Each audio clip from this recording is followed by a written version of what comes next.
Marie-Noël, nous sommes à Bethléem. Bethléem, la maison du pain. En hébreu. Lechem, le pain. C'est intéressant car dans cette ville, on parle principalement arabe à Bethléem. Oui.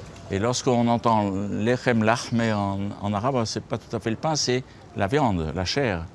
Donc, suivant qu'on le dise en hébreu ou en arabe, Bethléem, c'est la maison du pain ou la maison de la chair. Pour un chrétien, celui non? qui plus tard dira « ceci est mon corps », c'est intéressant quand même. C'est très très intéressant. Alors nous sommes pas très loin de Jérusalem, à vol d'oiseau, on va dire une dizaine de kilomètres.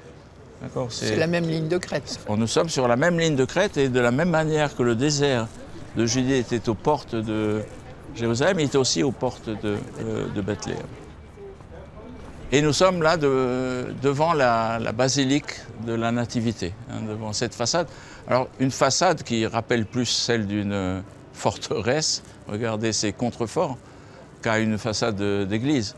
Mais en fait, ces contreforts, c'est une protection. On a voulu protéger le sanctuaire et on voit que l'entrée d'origine, avec ce très très beau linteau là, a été un moment muré.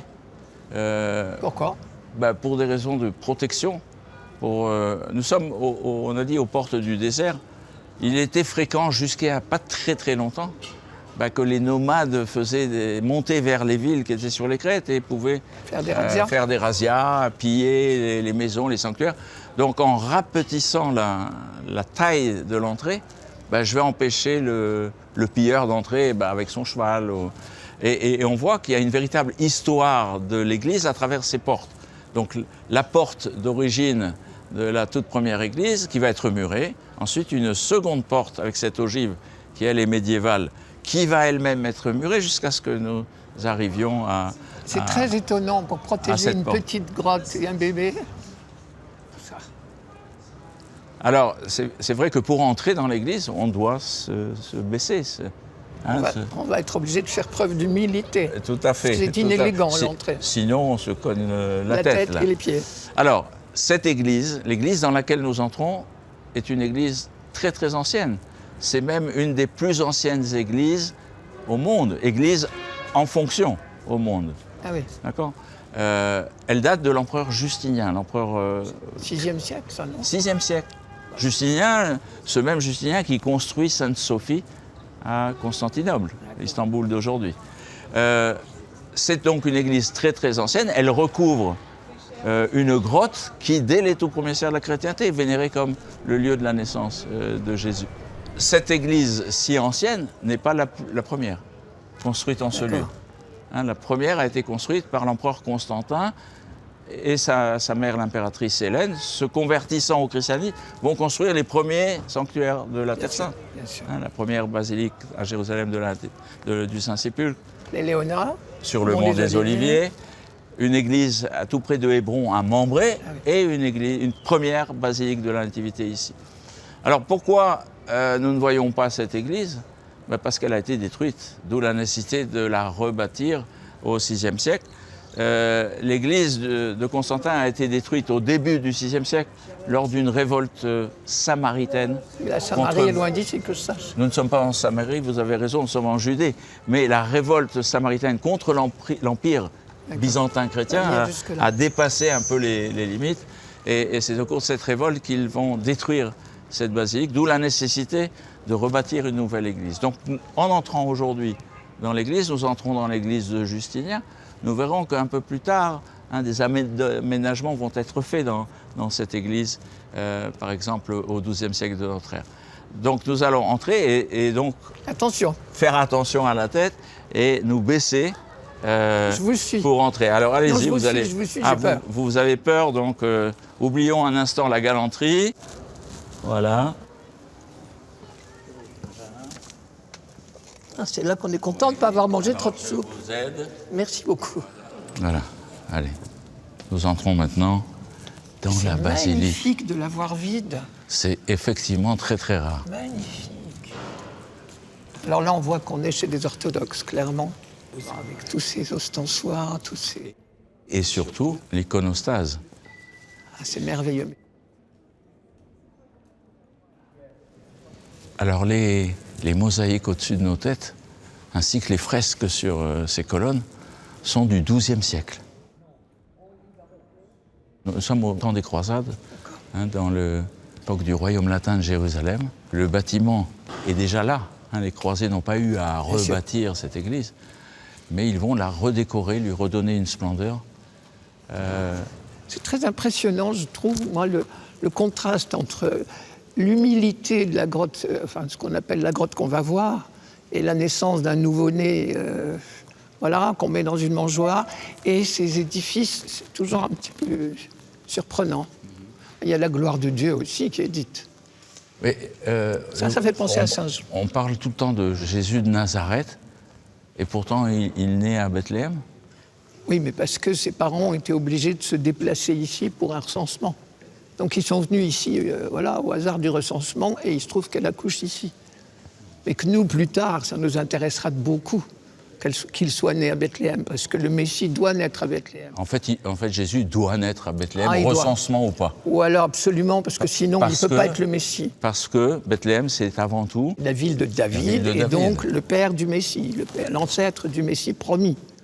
Et vous remarquez ces planches de bois, il y a en dessous le sol de la toute première église, de l'église de Constantin. Ce sont des mosaïques que l'on protège.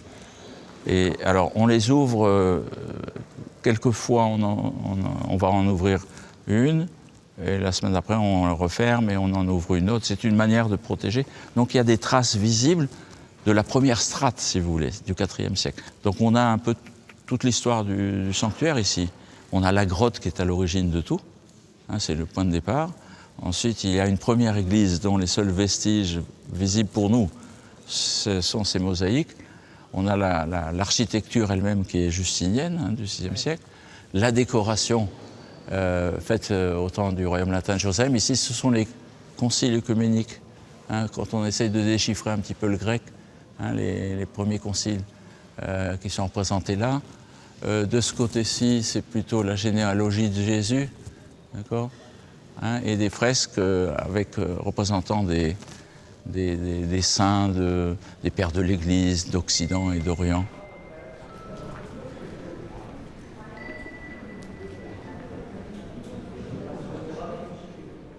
Et la grotte est là-bas. Alors, nous voyons un petit groupe qui était en train d'attendre pour descendre dans la grotte. Alors, ils attendent parce qu'il y a certainement un office à l'intérieur de la grotte.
Maintenant, nous sommes ici au niveau de la grotte de la Nativité. Au bout de ce couloir, il y a une porte. Allez-y, attention à la marche. Voilà. Alors là, nous sommes dans la partie franciscaine. De l'autre côté, c'est géré par le statu quo. La grotte vénérée, elle est unique, mais les églises qui la vénèrent sont multiples. Donc, 3 grandes églises se sont arrangées. Ils ont fait ce qu'on pourrait appeler une division liturgique de la journée. On peut assister ici à des offices arméniens, des offices grecs orthodoxes et des offices catholiques romains. C'est ça qu'on appelle latin. Latin, ce qu'on appelle ici l'église latine. Alors, pour dans la nuit du 24 décembre, la nuit de Noël, cette porte va être ouverte. Et le petit Jésus qui est exposé toute l'année sous un autel dans l'église Sainte-Catherine, qui est aussi l'église de la paroisse catholique romaine de la ville, oui. Ce petit Jésus, ce soir-là, va être déposé sur l'étoile en argent. Et il n'y aura que les franciscains, enfin que les latins à cette célébration-là. Le rite à ce moment-là est catholique romain.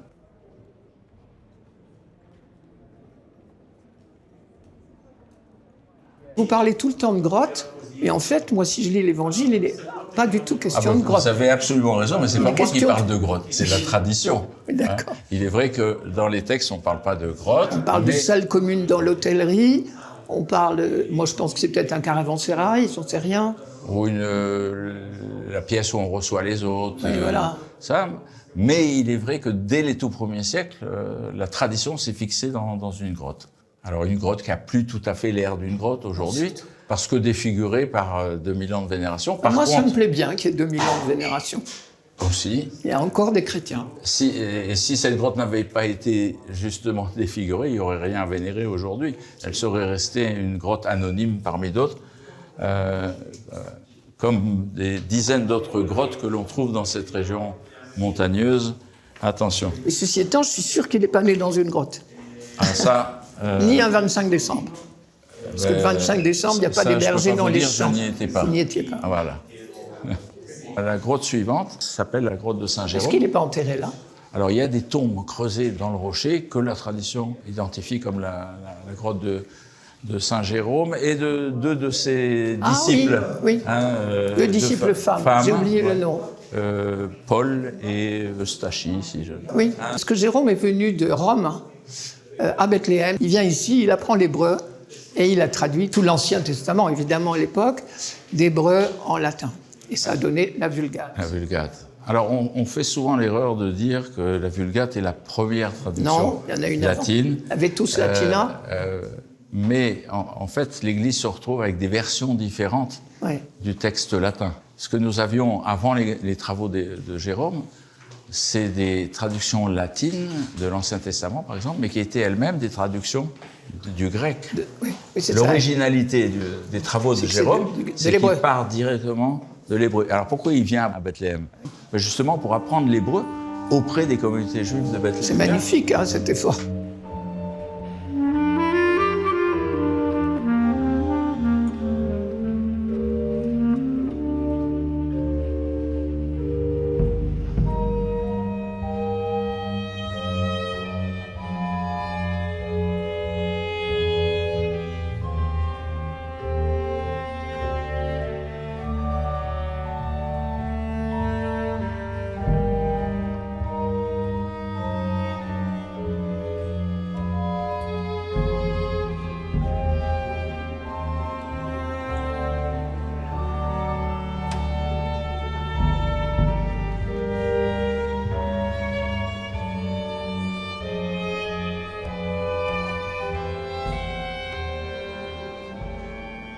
Alors nous sommes toujours à Bethléem, dans le cloître de Saint-Jérôme, qui est juste devant la basilique catholique romaine de Sainte-Catherine.